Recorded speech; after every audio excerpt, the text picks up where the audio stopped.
When I compare this California to Pennsylvania, there are a lot of strange similarities. This is a small sample size, sure, but they are across the nation from each other. And with a few hundred years of history of difference, you would think that there'd be some marked shift in the architecture, but there doesn't really seem to be, even though we're not even through California yet. And I will admit that when I did Pennsylvania, while I had compiled a list of the names of all of these buildings, I was just going by photograph without any backstory. So I don't really know how they wrote Pennsylvania. I'm going to have to go revisit some of that. But in California, there seems to be, with every landmark, every feature, there seems to be an essay written behind it. And the essay starts about the building or the bridge or whichever it is, and then it veers sharply into the lives of the architects or the designers, and often with a very biographical flair, a dramatic flair, as if they're penning a fiction, or they're penning something that they're really into the history of it. It could go either way. But this is a recurring theme. Pennsylvania feels like an old, deep-seated corruption that's kind of turned into some neglect, just been there for so long. California seems like it's structured. Its entire foundation is deception and exploitation.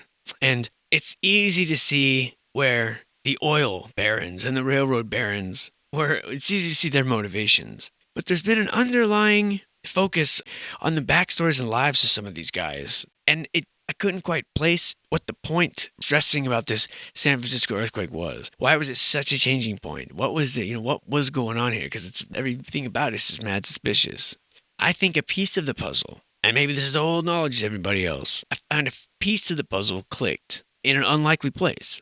And that's what brings me to today's little segment. I want to tell you, and this is not a complaint, this is just me being transparent, but California is difficult to find, even with the photograph in hand, information going by their own call system. For example, you can see here in this photograph, there's clearly the Historic American Engineering record and the number written on the photograph. One would think, going to the official site here at the MBS, going to the Habs Hairs collection, and searching for this number, you would find results. For the case of this bridge, for example, I'm trying to find information about it because it's not next in the survey, and the number's giving me nothing. Dozens of pages, I've gone through every picture, none of them match. So, why? First of all, why is it like that? So what I have to do is take this to an image matching search, matching the image, and then there it is. But why isn't it just the number? This is particular to California alone, that they alone have deviated from their number.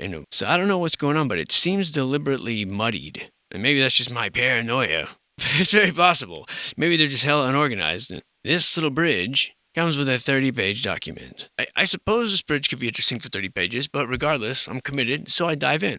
They built it in 1911, allegedly altered 1937. There's a wooden bridge, and it was built so that it could be opened. But it was so little used, because it needed 8 dudes to open and close it, that they just decided, nah, just make it so that it can be opened within 6 months, and we'll forget about it.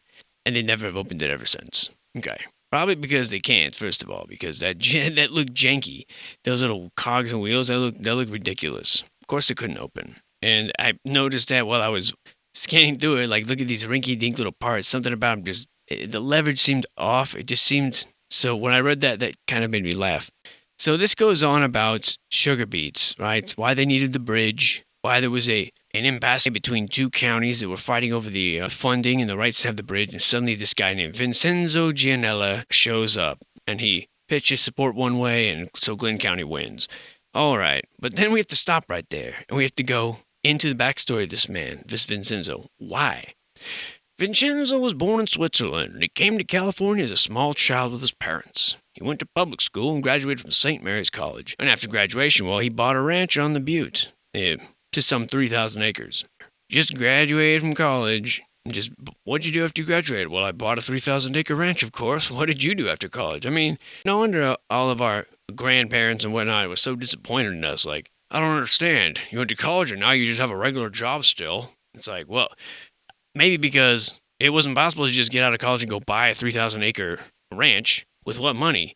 Usually you get out of college in debt. You don't have more money than when you went in.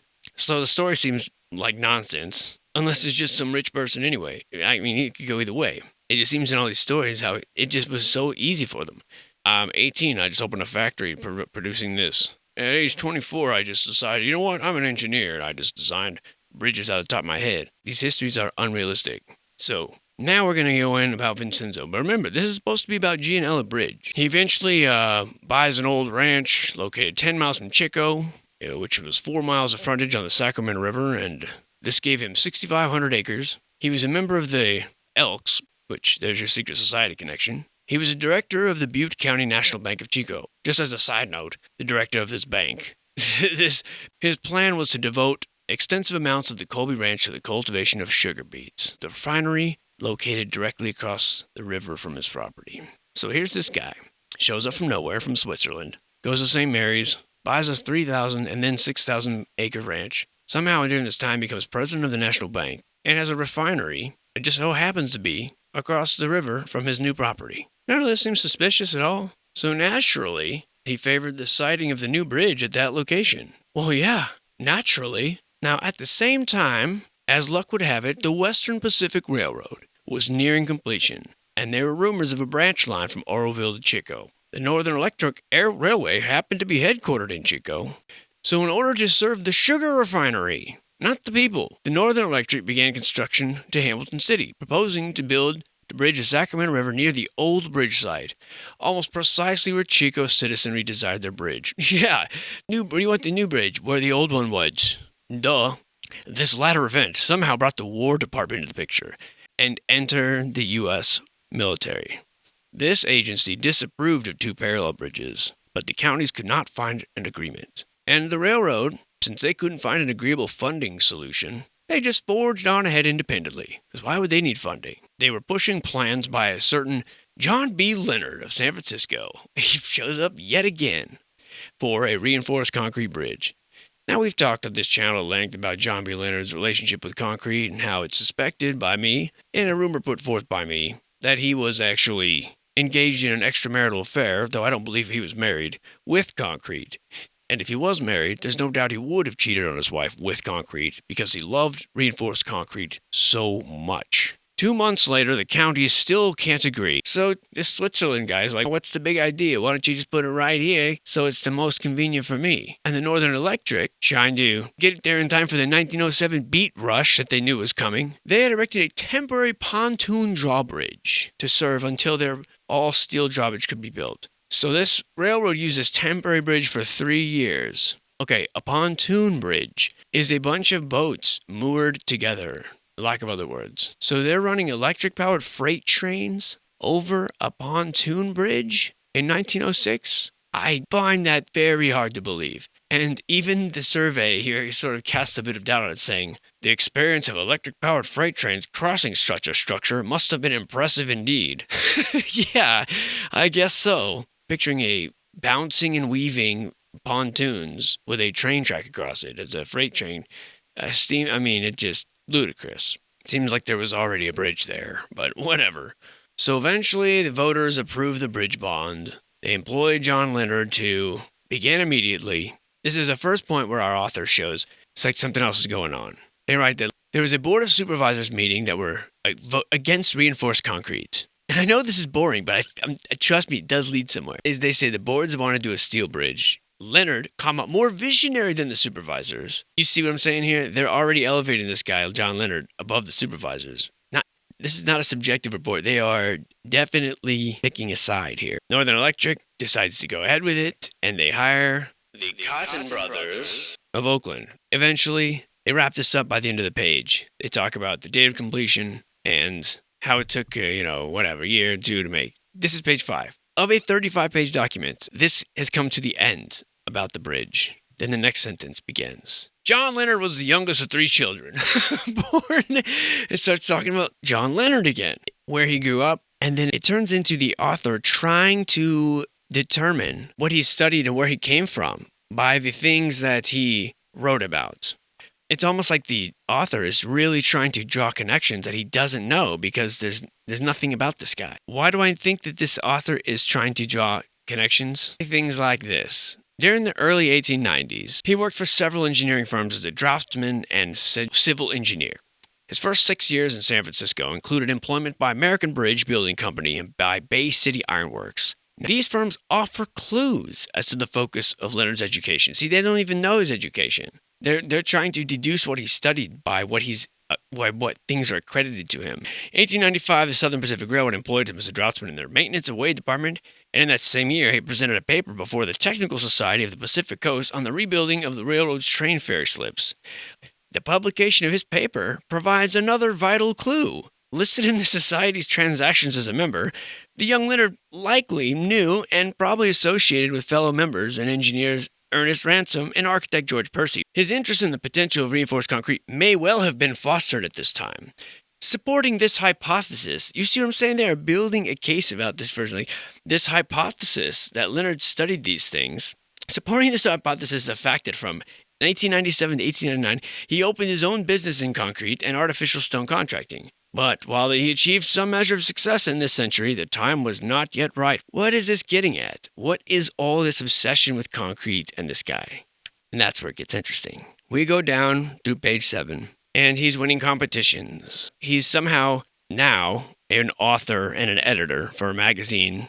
He also, at the same time, landed his first gig and helped build a irrigation project in Nevada. Here we get to the crux of this, and we're on page 7. Remember, this is about the Gallinelli Bridge, long forgotten. So this says, in his position with Architect and Engineer of California magazine, he fielded editorials and articles which best supported his proponency of reinforced concrete. Thus, his own writings and articles by other engineers and architects appeared, chiding officials and supporting use of the new material. So you see what they're saying here. This dude, out of nowhere, owns this architect and engineer magazine, and he's just writing articles consistently pushing reinforced concrete, which we already knew he was in love with them. But where are we going with this? Here's an article that he wrote, which says, it's mocking San Francisco, saying the San Francisco authorities have made no move in this direction. When will they, is the question asked by those most interested, but it has to be the most obvious statement ever. When will they, is the question asked by those most interested? Well, yeah, the people that are most interested in something tend to ask the questions about it.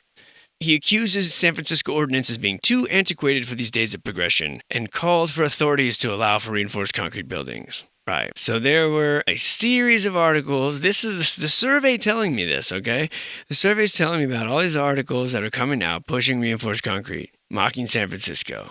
And suddenly, what happens is the San Francisco earthquake. 1906 brought the watershed event in Leonard's career. When the earthquake rumbled ashore and down the San Andreas Fault in the pre-dawn hours of April 18th, reinforced concrete was still a controversial material in the minds of many engineers, architects, and building officials. By the time the fires were out, though, and the evaluation of damage began, it was apparent that a reassessment of reinforced concrete was due, and that proponents' claims for the material bore further consideration. This disaster touched Leonard directly as he lost both house and office to the fire.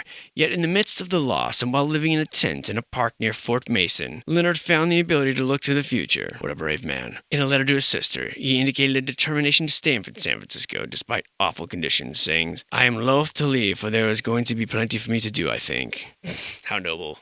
Then the survey begins to show their position. The brickmakers, suddenly, never before mentioned, suddenly you have the brickmakers' claims of permanent construction, and their cries against reinforced concrete were belied by the mountains of brick rubble that had been San Francisco, Santa Rosa, San Jose, and Stanford. In the midst of the shattered brick buildings, the early reinforced concrete buildings and bridges stood firm. Even Octavius Morgan, inspecting the ruins even as the fire still burned, was forced to conclude the monolithic qualities of reinforced concrete made it the most earthquake and fireproof construction. It was obvious to those connected with the building profession that the disaster provided a unique opportunity to study design and construction techniques. Thus, it was that Professor Charles Derleth of the University of California contacted Leonard and other engineers to begin discussion. Leonard's reply was, though the Crossley building, of brick, has shrunk from sight, John B. Leonard and reinforced concrete will be more in evidence than ever.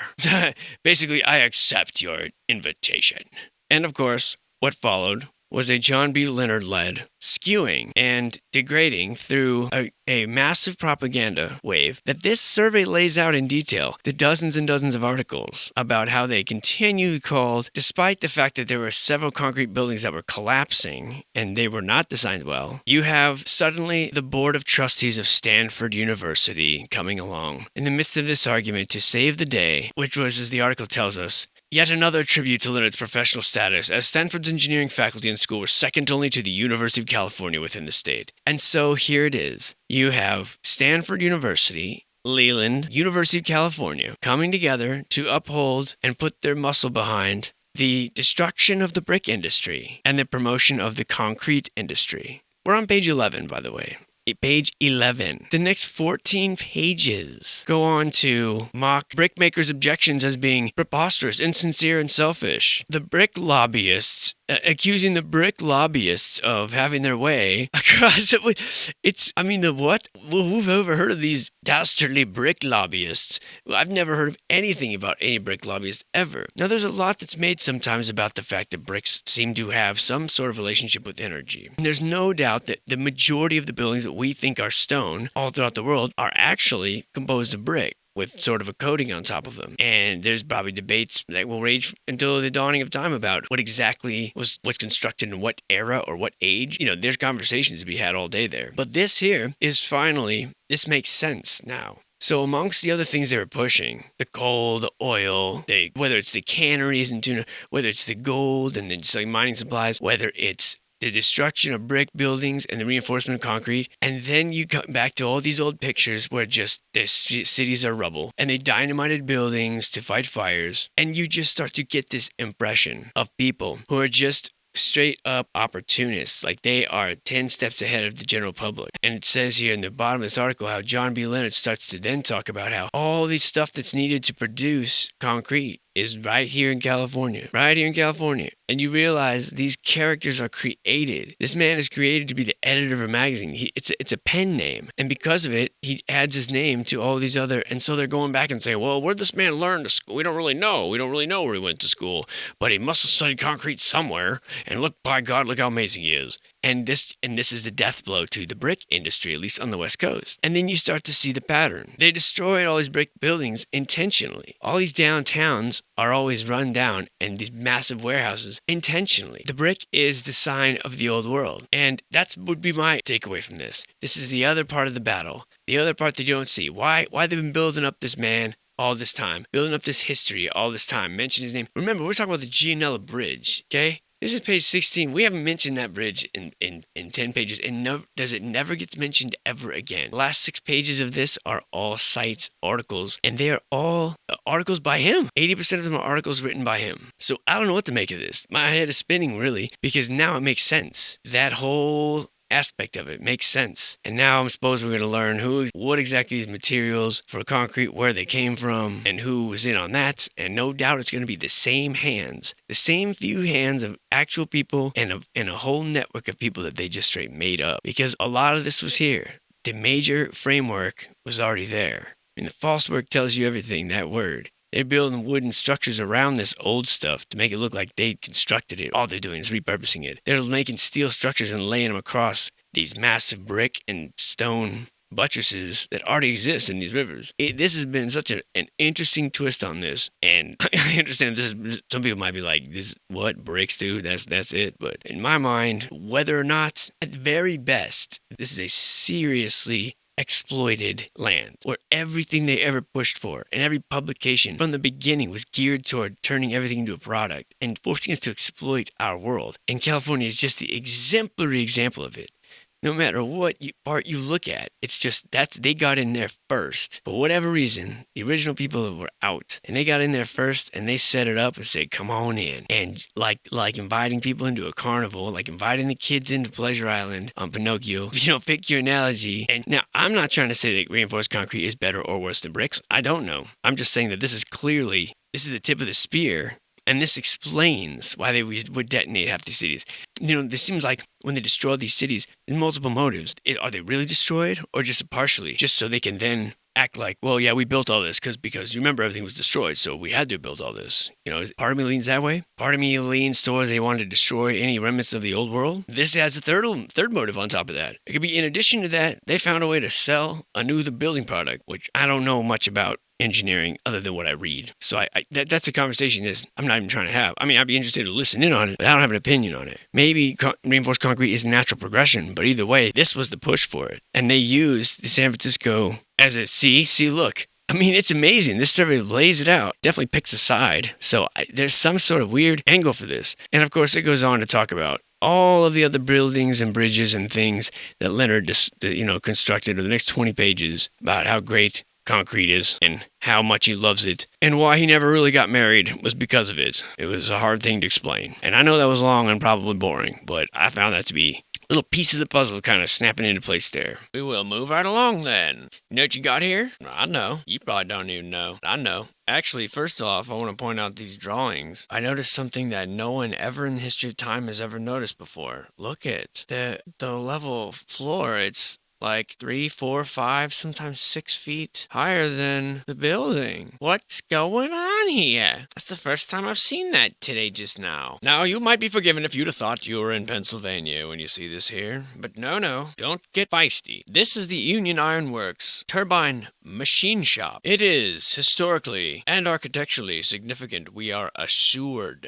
It was the nucleus of a major West Coast shipyard, which made major important contributions to shipbuilding. World War I, World War II, it made diesel engine turbines, marine turbines, fabricated steel for buildings, and it is the only known major industrial design by the locally prominent otherwise architect John Reed Jr., who I've never heard of. Very vast interior space, very, very unique building, derived from its simplicity, massing, the detail, straightforward response to its function. Look at these walls of red brick. You won't find brick like this anywhere else. You also won't even find this, because it was demolished. Yes. Although clearly designed for the production of machine turbines, the layout of the building was flexible to accommodate changing methods. Yeah, it's a huge fucking square. There were allegedly railroad tracks that went in these doors, out those doors, and in these doors, and presumably out the doors that are behind us. This stayed active and useful until only the 50s, I believe. The other buildings in the shipyard were raised decades ago.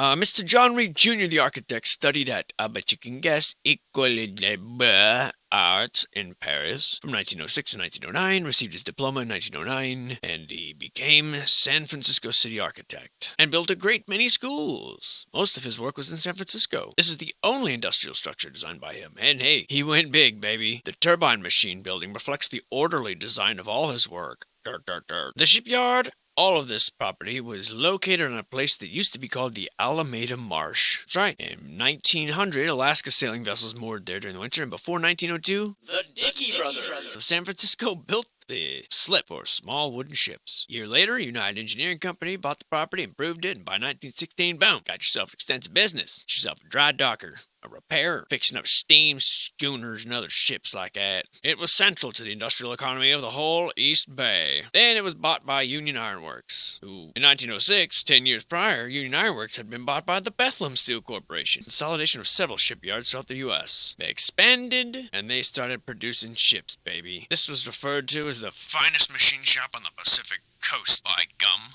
At the time, two of the largest ships ever built were constructed here. The 12,000-ton freighter Invincible was made in only 24 days. And at one point, July 4th, 1918, in a celebration of freedom, 4 12,000-ton freighters were launched at the same time. The Bethlehem yards were gay with flags, streamers for the quadruple launching, and thousands of spectators crowded every available vantage point to witness the spectacle. By God, it was beautiful. In 1923, they'd stopped making ships, but they kept dry docking at will. In 1933, it just was revamped for making steel only. And while it had a little bit of revival during World War II, by the early 50s, it was basically just for repairing stuff. And by 1956, it was closed down, and all of its buildings were demolished, except for this one. This one was tried to be saved by a group that called themselves Alamedans to save the red brick building. But alas, a ballot measure to exempt the structure from destruction was defeated by majority voters, 56%. Yeah. In June 1984, the report actually tells us that it was destroyed sometime after 1968. So I'm assuming that they were trying to push a ballot on a building that was still standing, unless the Alamedans for saving the red brick building were a bit daft. And yeah, it's gone. So much for John Jr. Reed. This here's that bridge we were talking so much about, the Gallinella Bridge, with its little dinky little gear system. It's supposedly somehow opened this bridge. Yeah, right. Here's the original buttress, what I suspect was part of the original construction that the Cotton brothers tried to detonate. I don't get it. You got a bridge right there. I mean, right there, you got a bridge right there. Why? Leave this one alone. Is that a huge femur? In any case, here's a picture of some flooding. God knows when. I don't even know how they got up in the air that high to take those pictures. Yeah, I mean, look at that. I don't know much about engineering, but this just seems,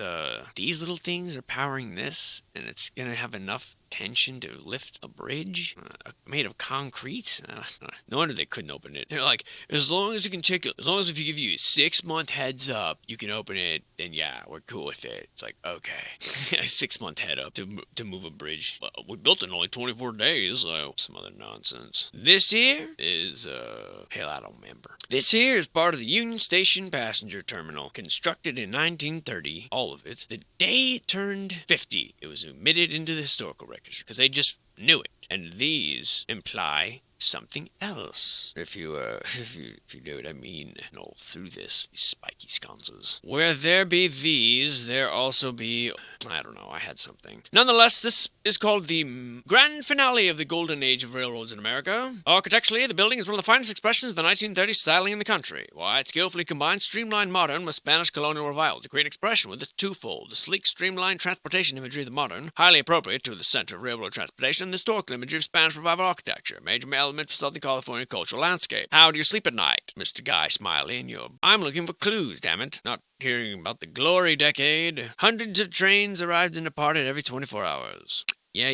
So he built this massive thing. All this old world sort of looks like this sort of cover-up, stuccoed over what was originally here. Retain the old tile, at least some in part. And, it's a very strange world. Here you get a little peek of what the buildings are actually made of. It's futuristic. And at the same time, it's like a revival of colonial Spanish Mediterranean past. You know, the kind that the public are constantly clamoring for. The kind that they would probably, modern times. And here you have the swastika. But of course, because everything in the old world had this symbol in it. It used to be one word. I thought that was like a kind of a funny thing, like saying like what's up or something.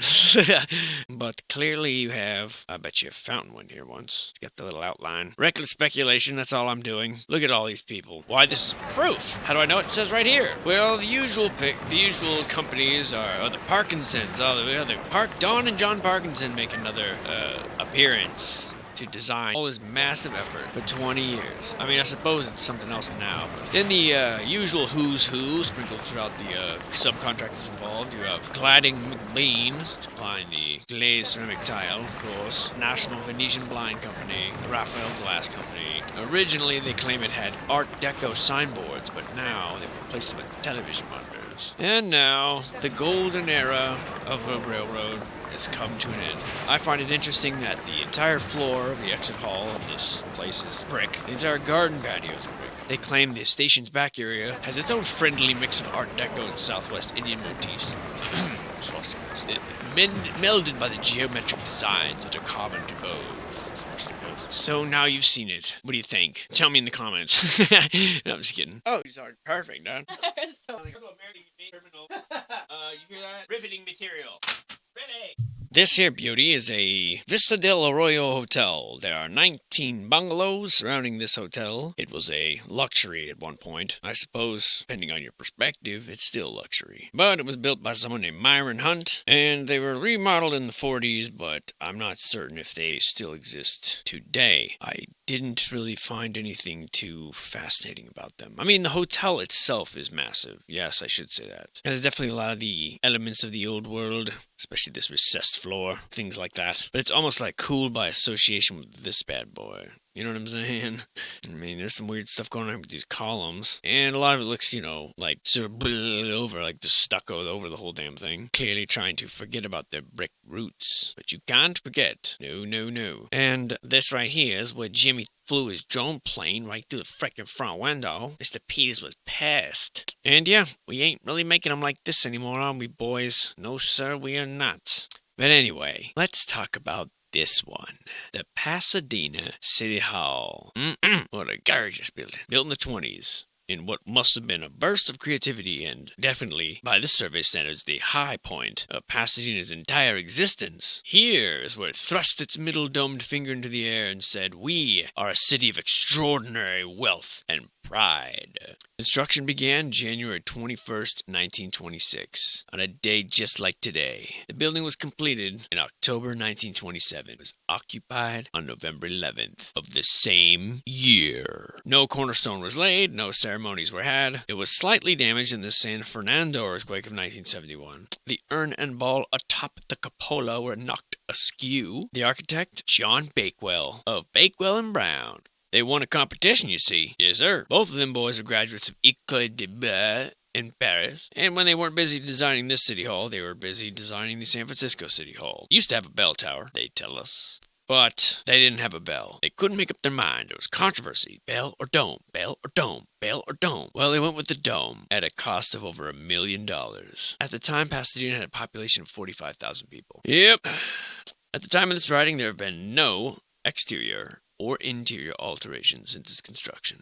Well, there was a walling up of certain doors and windows, carried out by building maintenance department, and there were 4 large cast stone urns which once graced the garden that have been removed. But perhaps the most interesting tidbit about this building, despite its clearly otherworldly grace and beauty, and its not belonging in Pasadena, was the most influential person in the planning, Dr. George Ellery Hale, the famous astronomer. It is he who presented the idea of a comprehensive city plan to the board of directors in 1922. Him, along with Stuart French, they prepared the city. Hale from Chicago, he knew all about what it was needed to make a city plan. It was he who spearheaded the construction of the Civic Center buildings. It was he who suggested a juried architectural competition for the 3 civic buildings. And all the prominent California architects, all our old friends showed up. Hale happened to be close friends with our old buddy Bertram Goodhue. Bakewell and Brown showed up, Willis Polk, Allison and Allison, Carlton Winslow, Myron Hunt, Bergstrom, Bennett, and Haskell. Each invited architect submitted a design. Only one shall win. The jury chose Mr. Bakewell and Brown's. From the bed of the river, San Gabriel, came 35,000 tons of rock and gravel, combined with 32,000 barrels of cement, to make 20,000 cubic yards of concrete. A reinforced concrete mat weighing 17,000 tons supports the tower and dome. It is 5 feet thick, and during the construction of the mat, concrete was poured continuously for 84 hours. The steel frame of the tower required the use of a derrick larger than any had ever been used on the Pacific coast. The report ends rather incomplete. They say not enough information. I found that to be plenty. Here's the back of the Home Depot. Casa San Pedro, eh? Well, this here's basically Fort MacArthur. In 1846, the Mexican governor set this land aside as a government reservation. It would be nice to put the government in reservations. Well, after the American acquisition of California, acquisition, they say it as if it's just a peaceful transaction, Grover Cleveland established the area as a military reservation. Permanent buildings were added. 27 of these permanent buildings from 1916, and these remain intact. Mission revival style, we're told. They used to have reading rooms, stores, lunchrooms, gymnasiums, and bowling alleys. Now, I think there's just like a lady in there that sits there and waits for you to ask questions and tells you she doesn't know. Or directs you to a department that hasn't existed for 20 years. Or tells you you're in the wrong department. Hell, I don't know. You go there, you find out, you do it. And right there's where Buster crashed his bike. Almost struck our sun windows, too. And all these buildings look the same. I find nothing remarkable about any of them. Let's pretend we never came here. West Fork Ranger Station appears to be the first federal forest ranger station built in California. Appears to be. Well, it was the second built in the United States with government funds. Really. The United States is a country for 100 years, and it never built a ranger station with its own money. This one cost $70. I mean, okay. You always gotta be first, California. You always gotta put yourself out there. Oh, look at me, I got a brand new iPhone. This cabin's sadly abandoned. I know who could walk away from such beauty. No information has been found to determine whether the cabin reflects the design of the builders or not. I would say that that's a question that needs no answering. I don't even actually understand the question. Can I help you, young man? No, sir, just leaving. Here's a weird thing. A double compound steam engine somewhere near Terminal Island, LA. Moore and Scott Ironworks apparently built this in 1913. Its present use is as an unrestored artifact in storage. Presently, rare example of an engine representing an important stage in steam engineering. This vessel was built for a ferry boat for the Western Pacific Railroad, of course. course. She was the first vessel built by that company. She launched on July 19, 1913. Edward T. Jeffrey, named after the president of the Western Pacific and the Denver and Rio Grande Railroad. The Edward T. Jeffrey, a double-ended ferry, a sizable vessel, 230 feet long and 62 feet wide. Took a crew of 20 to operate her. It was renamed the Feather River after Edward T. Jeffrey lost in a round of poker. Nah, I made the last part up, but it was renamed the Feather River, and then it became the Sierra Nevada. So apparently they just named it wherever it was at the time. In 1939, she was taken over by the Southern Pacific Railroad, and then to the Moore Dry Dock Company, and then she became a floating shopping center in San Pedro. Then she became a derelict and was wrecked on the breakwater, much like many California girls. They weren't able to save much of the ferry boat's machinery, except for the main engine, condenser, lubricating oil tanks, telegraph gauges, pumps, hardware, and auxiliary equipment. But, they could have done better. It's somewhat deteriorated from its period of immersion in seawater, weighs 100 tons, and is 20 feet tall, 2,500 horsepower. I don't know what to think of this. The only part that I believe to be true is the part that was submerged underwater. And I don't even know for how long. I mean, yeah, it looks like it's got a layer over it, but these bolts and things are in great shape. And look here, it's where they knocked off some of the coating. It just looks like it's well preserved in there. So, who's to say, what this old world mamba jamba is the Point Reyes Lighthouse in Marin County. And what a beauty. And what a mystery. An old world mystery. Paris, huh? And what have we here but a phoenix engraved in the copper or brass, and I don't know what I'm looking at, but I think I'm up inside the lens. Oh, exciting. This is a very casual way to operate doomsday devices, and this is the Yosemite hydroelectric generating plant, or whatever it's called. A little dinky plaque, huh? That's all you get for building this. Yeesh. This is insane. And all this stuff is just so hard to believe that they would go to all this effort for something that used like 20 years. Just don't make no damn sense. That was like one of those toys on the playgrounds. You just spin the thing around. It's just literally pointless. It's like designed for toddlers, but if toddlers were 12. And all this stuff, just very impressive feats of engineering. It's made of wood? Wow, it is. Coopers, you gotta hand it to them. Making wood barrels that they don't leak fluid and can fluctuate with the weather. It's just an impressive craft. One day I hope to make me a barrel, and I'm going over to the falls with it. Yee! I'll take dumbest things to do with a barrel for 500, Peter. And what happened here? We would just mind our own business, and these fucking rocks just rolled in on us like boosh, dude. Smushed this all over here. We didn't know what to do. The Siamese twins were suspicious. You. Who are you? Don't worry about that. Okay, so yeah, I'll have a double-decker hair taco and a covered bridge. The first one ever to be here. What is this? The hell's that thing? Explain that, Bridgie. Not the first one on the block, are ya? You old Johnny-come-lately. That's all you are, California. Just a bunch of whatever the word is for moving in when some shit's already done and taking credit for it. Isn't that right, Crocodile Dundee? This looks older, and then ignoring the old world infrastructure, focusing on the new world steel contraption simply laid across the old forefathers' work. We came upon it. The great modern cube of San Bernardino. Dun, dun, dun. Next time, maybe it won't be so boring. Yeah, this one was really boring. Well, what are you gonna do, man? You want to be thorough? Who's this, fucking Rocky coming down the stairs here? Yeah, I don't know, man. This one was whack. Skip this one. If you watch it this far, do yourself a favor and skip the rest of it. I'll see you soon.